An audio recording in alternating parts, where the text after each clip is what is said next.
Keto டயட்னா என்ன மாதிரி foods எல்லாம் அதுல இருக்கு சார் அப்படின்னு நம்ம எடுத்துக்கிட்டோம்னா கண்டிப்பா எல்லா விதமான புரோத்துவ சத்துகள் அதுல உண்டது. அதே மாதிரி கொழுப்பு சத்துக்கள் உள்ள ஃபுட். இப்போ எக்ஸாம்பிள் முட்டை அப்படின்றது மெயினா கீட்டோ டயட்ல ஃபாலோ பண்ணக்கூடிய ஒரு இம்பார்ட்டன்ட் விஷயமா இருக்கு. அப்புறம் வந்து நம்மளோட மாமிசங்கள், ஓகே, சிக்கனு, மட்டனு, லிவரு, மீன், இந்த மாதிரி எல்லா மாமிசங்களும் கீட்டோ டயட்டில் அற்புதமாக நீங்க எடுத்துக்கொள்ளலாம். நம்பர் 2.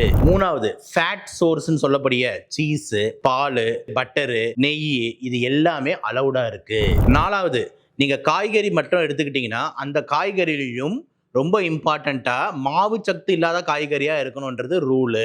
அப்ப மாவு சத்து இல்லாத காய்கறின்னு எடுத்துக்கிட்டீங்கன்னா முடிஞ்ச அளவுக்கு பச்சைக்கீரை, இந்த ப்ரொக்கோலி, இந்த காலிஃபிளவர், இந்த கேபேஜ், இந்த மாதிரி தான் போதே தவிர தப்பி தவறி கூட உருளைக்கிழங்கு கிடையாது. ஓகே, ஏன்னா பொட்டேட்டோல வந்து நல்ல குளுக்கோஸ் இருக்குல்ல, ஸ்டார்ச். ஸோ இந்த கிழங்கு வகைகள் கீட்டோ டயட்டில் சேராது.